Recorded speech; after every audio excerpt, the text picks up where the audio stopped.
Paz y bien, hermanos. Vamos a entrar al año de la fe y en él vamos a alimentarnos de más fe, del Evangelio de Jesús. Con San Francisco, a quien se le llama, con perdón, el otro Cristo, necesitamos igualmente mirarlo con fe para alimentarnos de él. Al encontrarnos con el Testamento, el más auténtico y personal escrito de Francisco, nos salimos de nuestro asombro al verlo a él rezumar de fe por los cuatro costados. Qué distinto del modo de pensar y mirar la vida hoy. Pero qué maravilla.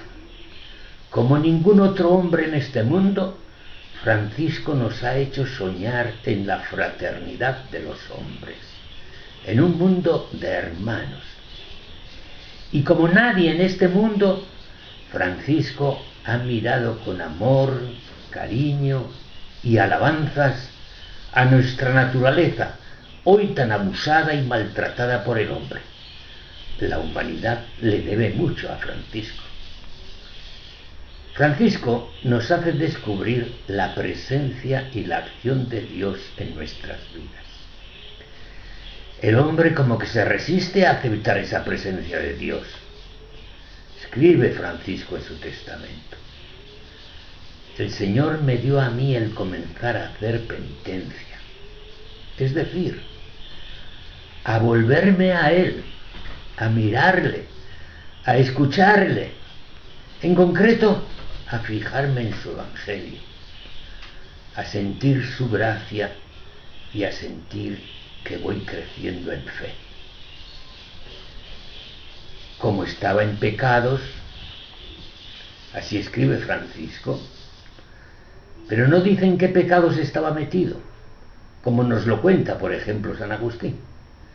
Pero ni necesitaba contarlos, pues ya nos damos cuenta que vivía como hombre, no como hijo de Dios, ocupado en sí mismo, en sus proyectos, ilusiones, apetencias, sueños, ganas de gloria y riqueza, lejos, lejos de Dios.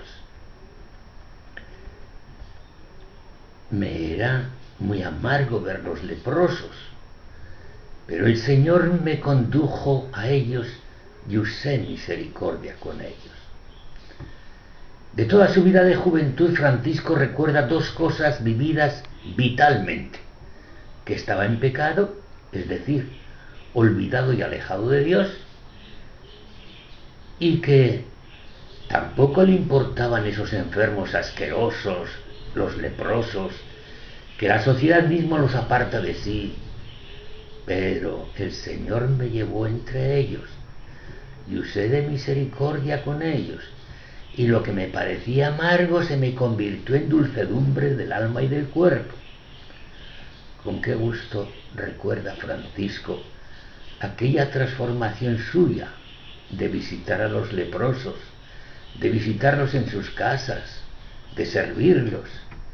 Aquello fue dulzura del alma y del cuerpo. La presencia de Dios en su vida, su gracia, su crecimiento en la fe.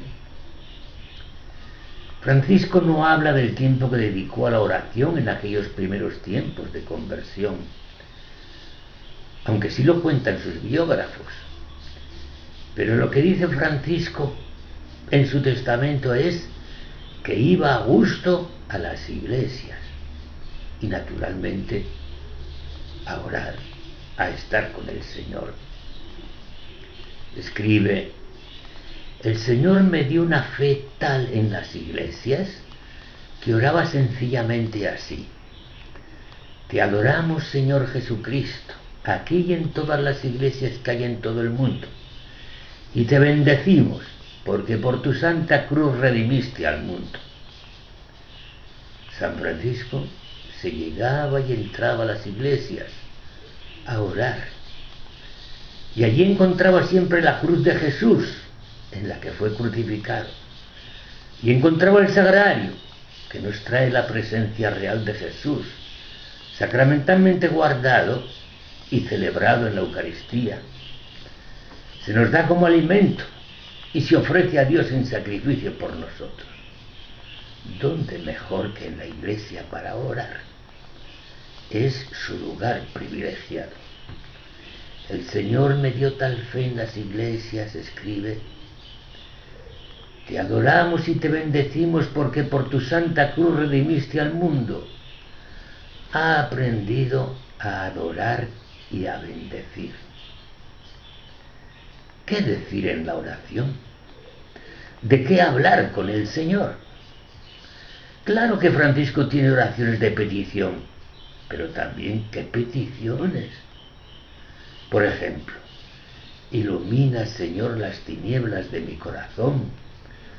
Dame fe recta, esperanza cierta, caridad perfecta. Sus oraciones son un sinfín, una sobreabundancia de oraciones de alabanza y de glorificación de Dios. Y el testamento sigue: y el Señor me dio y me sigue dando una fe tan grande en los sacerdotes que viven según la Santa Iglesia Romana.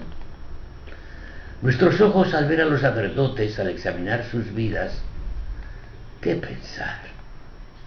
Francisco, ayudado por la gracia, ve más profundo, ve el carisma y el don que ellos han recibido de Dios para bien de los fieles. No quiero ver en ellos pecado, dice, y los quiero amar y honrar, porque miro en ellos al Hijo de Dios, que en su cuerpo y alma solo ellos reciben y administran a los otros. Lo que deseo yo es resaltar que Francisco se ve iluminado por el Señor. No es producto de una reflexión teológica, sino del Señor.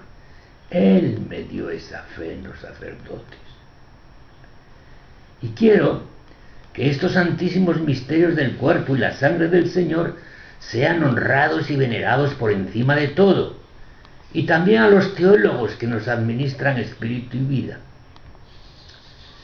Y cuando el Señor me dio hermanos, nadie me mostraba qué debía hacer, sino que el Señor me reveló que debía vivir según la forma del Santo Evangelio. Y así el testamento sigue largo. Francisco lo hace con la ilusión de motivar a sus hermanos a ser fieles al Evangelio y a la regla prometida. Así lo dice al final del mismo. Al dar fin yo a estos minutos de reflexión que la he puesto en unión al año de la fe, lo hago porque entiendo yo que no se trata de estudiar más, que no se trata de leer más y así encontrar el modo como responder a los tiempos de crisis que vivimos.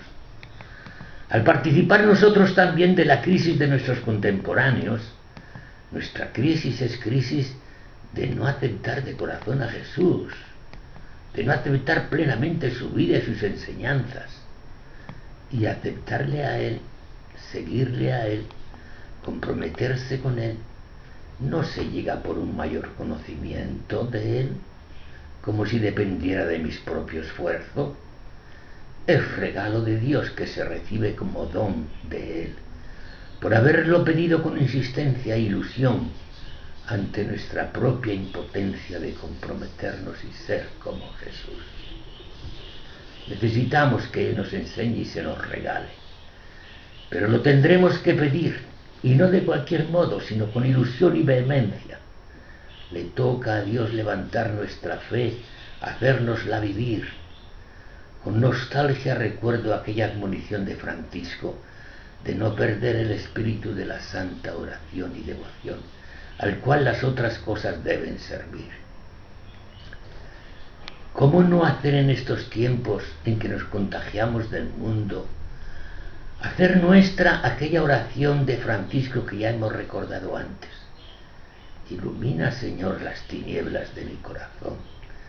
Dame fe recta para acoger de todo corazón tu Evangelio y las reglas que Francisco nos dejó. Paz y bien, hermanos.